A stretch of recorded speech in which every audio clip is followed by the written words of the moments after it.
Hello, this is LV from Comic Book Bin, filling in since 2002. Today, I'm going to be showing you guys my DC Multiverse collection. So I've got a few of those action figures. I used to be big into DCDirect in the early 2000s, well, late 1990s, early 2000, up to 2010, around. And most of that collection is not with me right now. It's elsewhere in storage. So I'm going to be showing you what I've got right now of DC. I've got a few of them, not many, but just enough to say I'm starting a new DC character collection. Now the multiverse line is a bit different from DCDirect, that's for sure, and it's an acquired taste at best. McFarlane makes figures differently from everybody else. There's always something odd about them, and maybe that's what makes their beauty. The first one is obviously Hal Jordan. He really looks like the Silver Age DCDirect Hal Jordan action figures that I had, which means he has a streamlined suit without the shoulder pads here. So that's the Silver Age look. He comes with a power battery, a lantern. I like that. Green Lantern action figure should always come with a Green Lantern. You'll see that John Stewart here doesn't have one, fortunately.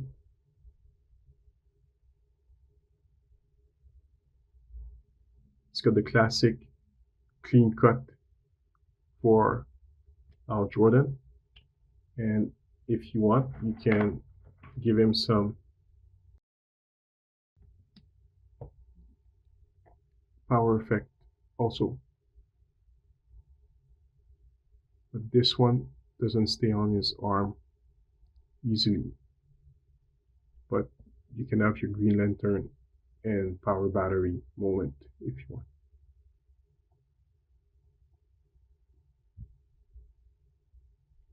Now with the warm summer, I've been having a lot of problem with those McFarlane figures. They fall easily. They're not as sturdy as they used to be. In the winter, they seem to not fall. Now they keep falling. Next is Captain Atom. Who is Captain Atom? He's a classic character, Charlton character.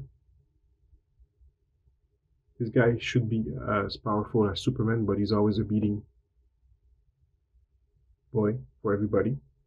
Everyone who wants to show that they're serious beats up on Captain Atom. Supposedly as strong as Superman, with a lot of other nuclear powers. I really like this figure. Reminds me a bit of the Silver Surfer, but it's not the Silver Surfer at all. What I like about this is that probably one of the best Captain Atom action figures ever made.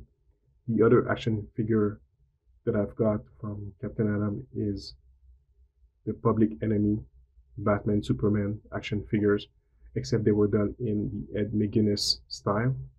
So he was much more built and stubby. This guy has a classic body. He's also styled using their new superhero build that McFarlane has been using for a while. It's the same one used on Green Lantern Hal Jordan here. So that build has been repeated several times, but it's the right build. It's okay. I like it. It's lean and it represents superheroes pretty well, so I'm not complaining here. Next, we have the Martian Manhunter, who can be problematic.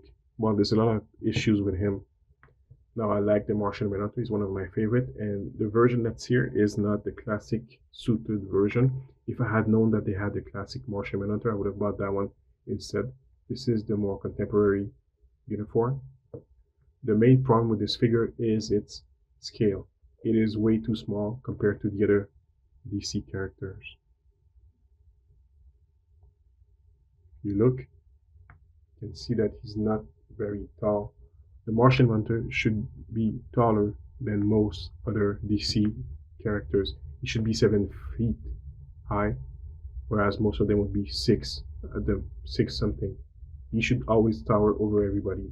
We'll just see how it looks in terms of scale when we put him with a 112 action figure, because the McFarlane figures are usually 110 instead of 112. So he's next to a G.I. Joe classified, the infantry trooper, the generic trooper. This is the scale he should be more like, as opposed to what they did. So the main problem with him is the head. If the head had been a bit bigger on the body, he might have looked a bit alright. This body has been used for other figures like the classic Spawn action figure, and I believe it's also been used with the Red Tornado. I'm not sure, but I know it's been used a few times with other figures. So the texture of the skin is a bit rough as opposed to being smooth.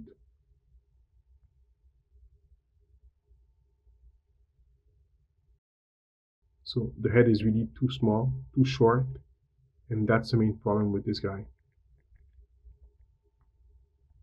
We need bigger head. He looks like in one of the recent mini-series that he has had.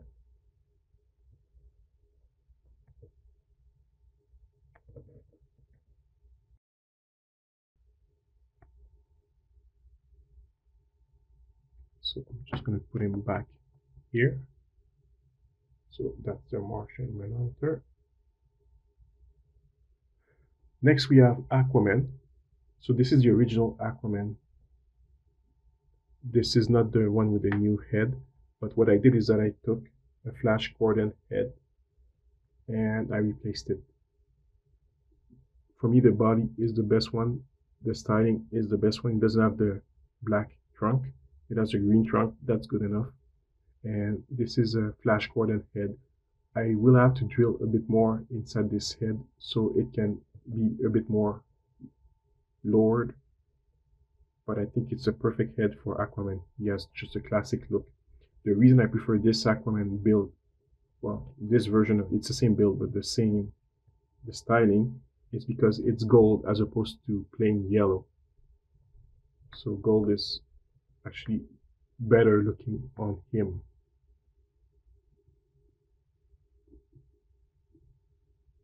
Next we have, let's start with the back.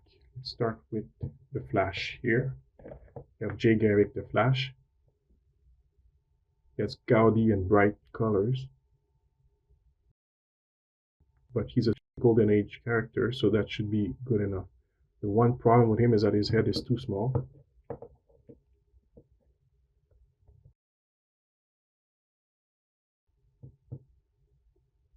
And he's blonde. He shouldn't be. He's a brunette. Now, if you want a darker version of him, you could get the Rival action figure. Rival is Jay Garrick's arch enemy. He was his professor at university and replicated the same accident that gave him powers. So that's how he got powers. Rival was revived in the 2000s series of the Justice Society as an arch nemesis for Jay Garrick. In the original comic, if I'm not mistaken, he had powers only once and then he lost them, but here he's back with them. The problem with Jay Garrick also is that his hands are too small. They feel a bit stubby. I don't like the way they feel here. But this is McFarlane design. That's how it is. He's a bit too tall also. Jay Garrick was never the tallest of the DC guys. Still a beautiful figure. If you can find it, it should be easy to find. You just put him there. They're so easy to topple. Next, we have Black Manta. Black Manta is Aquaman's arch nemesis. This version of Black Manta did not come with a sword, with a weapon, because McFarlane doesn't make weapons for DC characters anymore, because DC doesn't want them to have weapons. So I took this sword from some other figure that I've got, probably a Mattel or I don't know, Fortnite weapon. I'm not sure where it came from. It was just lying there. So he's got a sword now, so he can go up against Aquaman if he wants. I like the bulging eyes.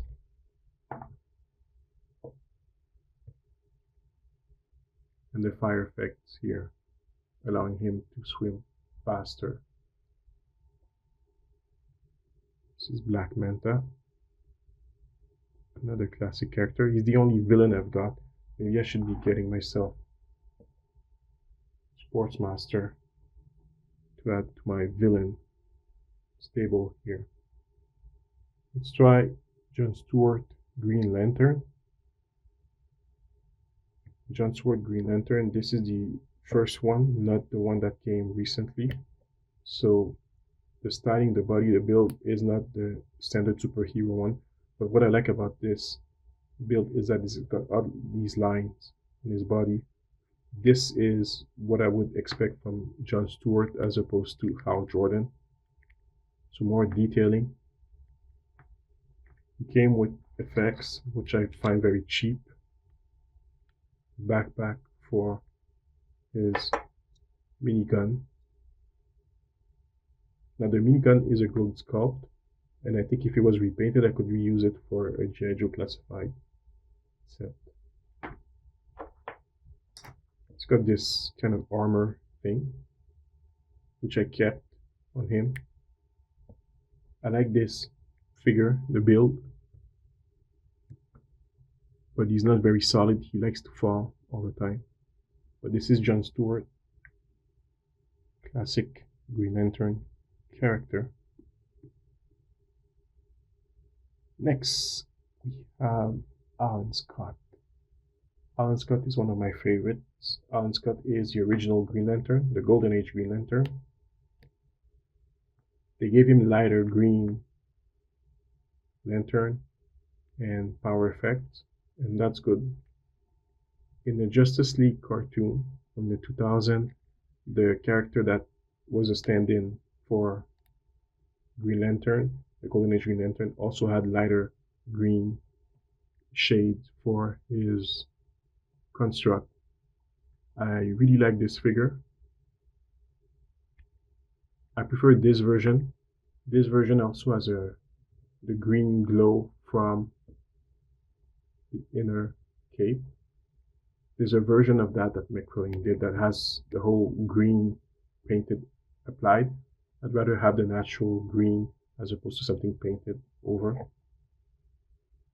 This guy's colors were already always crazy and gaudy, but this is the way he should look, and it's a very good looking figure. I like him a lot. Oops.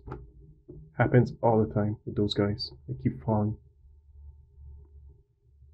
It's the ankle. The ankles on those guys are not very good. They fall easily. I wish McFarlane would make better ankles, and the toe articulation not very good, which means if you breathe on them, they will fall. And I don't like using action figure stands on figures, so yeah. Yes, that's a McFarlane issue for you.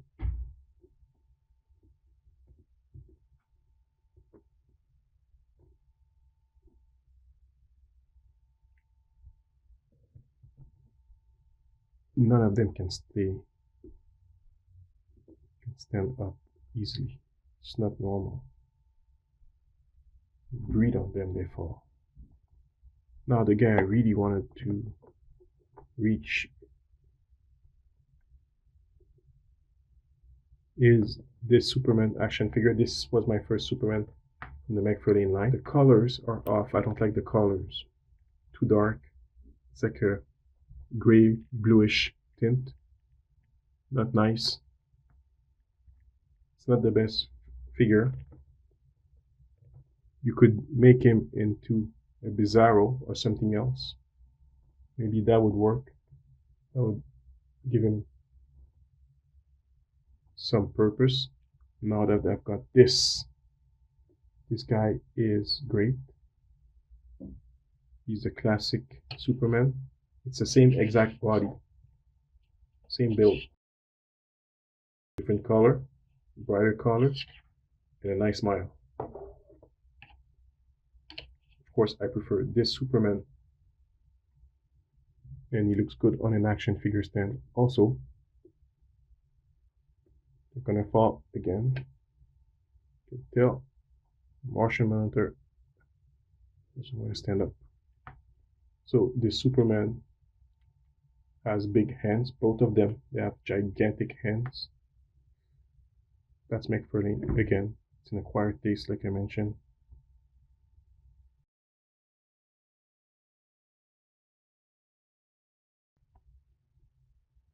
There's a neck proportion. They always look odd. They look crazy. They look like there's always something off with a McFarlane action figure.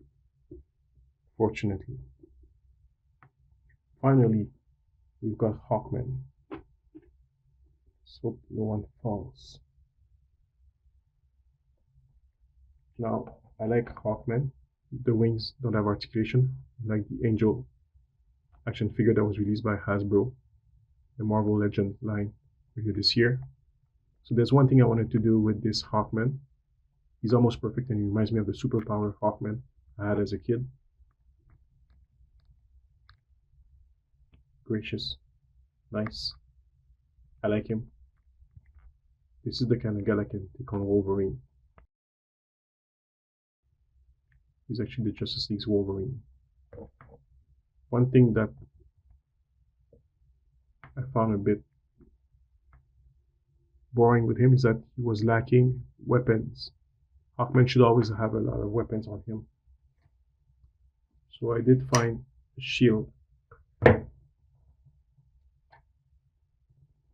from Mythic Legion shield.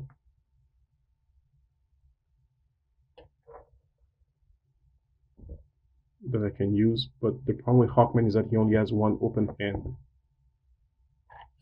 which means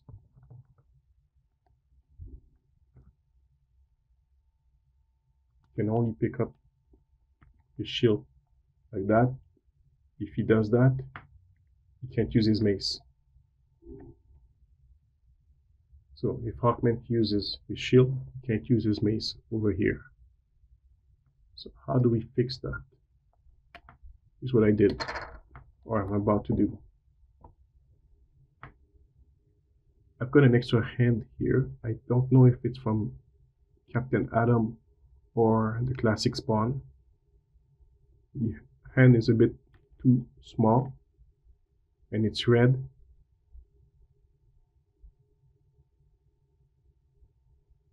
But the flesh colored hands were not the right hue. So I'd rather give him a red hand instead.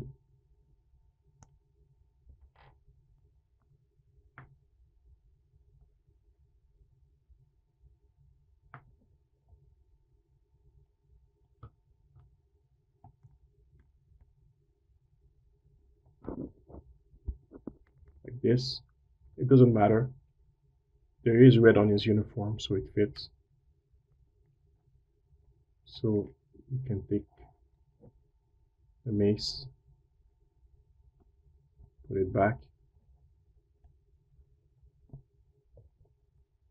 then take the handle,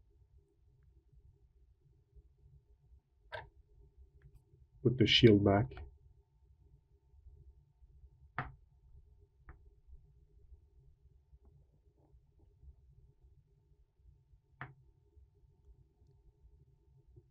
this, and now you've got a Hawkman with a shield. Mind you, the Mythic Legion shields are very thin, but that's the only way of giving him a shield. I don't have any other spare shield for him right now.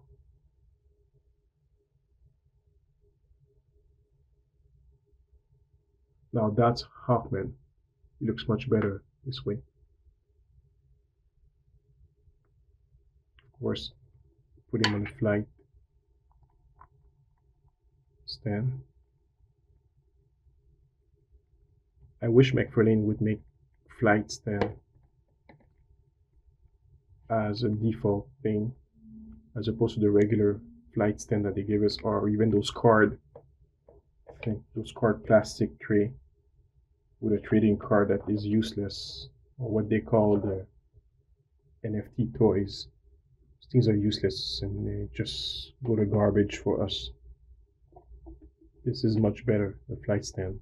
A lot of those guys would benefit from a flight stand. Okay, everybody looks up.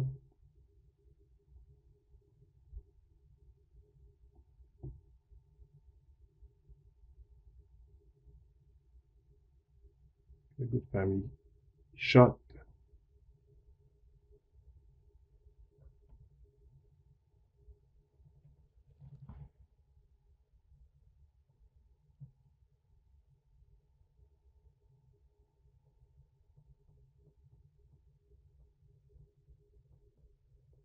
There you go. This is my DC Multiverse Collection. I've got an extra The Batman and the Penguin that went for The Batman film, but they don't really fit the style of these figures. These are more comic book versions, the characters. I'd like to get an extra Red Tornado or the Atom, and maybe a Sportsmaster because I don't have enough villains. But I didn't want to go all in into McFarlane, but I've got a few, so maybe I'll go in. Maybe I'll get more. I don't expect to get a Wonder Woman. What I'd like to get is a Hawk Girl, or even a Black Canary or Zatanna. Those would be sweet. So this is my collection, my DC Multiverse collection. This is Hervé from Comic Book Bin, filling you in since 2002. Like and subscribe, and if you want to see some of the old DCDirect figures that I've got, just hit comicbookbin.com and just type any kind of character. You'll see a lot of them. There's also a bunch of old biz. See you next time.